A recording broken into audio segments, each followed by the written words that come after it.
আগের দিন সকালে মাইকাগুলো এসছে আর ওই দিন আমরা কাটলাম না, হাতে সময় কম ছিল। আর পরের দিন সকালে আমরা মাইকাগুলো পাল্লার মাপ মতো কেটে পেস্টিং করছিলাম। এই দাদাটা এইদিকে পেস্টিং করছে আর এই যে দাদাটা দেখছো এ শুধু এই পাল্লাগুলো রেডি করে দিচ্ছে একটার পর একটা করে। তার কারণ কি, একজন যদি দুটো কাজ করে তাহলে আমরা আড্ডা মারতে পারবো না, মানে আমাদের হাতে সময় কম হবে, কাজ করতে অসুবিধা হবে। আর তাই এই দাদাটা একটু বেশি করে আড্ডা মারে বলে নিজের হাতের কাজটা তাড়াতাড়ি করে সেরে নিচ্ছে। আর আমি যে কথাগুলো বলছি এই কিন্তু এটা জানে না, এই জানলে কিন্তু আমাকে নিচের দিকে হাত করে হাঁটাবে আর আমার বেশ মজাই লাগবে। কোনো রকম ভাবে এটা জানতে পেরে হলো, তাই আমাকে এই যে শাস্তি দিচ্ছে, দেখো কিভাবে ধরে রাখতে বলেছে আমাকে। এইভাবে কষ্ট করে ধরে রেখে ওরা ওইদিকে মজা নিচ্ছে দুজনে মিলে।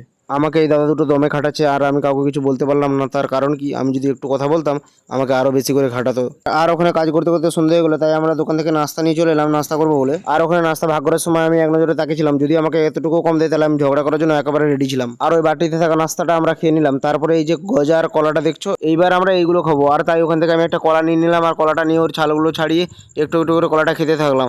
আর কলাটা যেই খাওয়া হয়ে গেলো আস্তে আস্তে করে, তারপরে এই যে আমি গজাটা নিচ্ছি। দেখো এই যে গজাটা দেখতে পাচ্ছ আমার হাতে, এই গজাটা হচ্ছে পুরী জগন্নাথের প্রসাদ। এটা নিয়ে কিন্তু কোনো মজা হবে না, বিশ্বাস করো। এটা যখন মুখে দিচ্ছিলাম পুরো অমৃতর মতো লাগছিল। আর তাই ওইটা আমি প্রণাম করে খেয়ে নিলাম। আর তারপরে প্রসাদটা খাওয়া হয়ে যেতে আমরা হাত মুখ ধুয়ে এসে আবার ঘুরে কাজে লেগে গেলাম।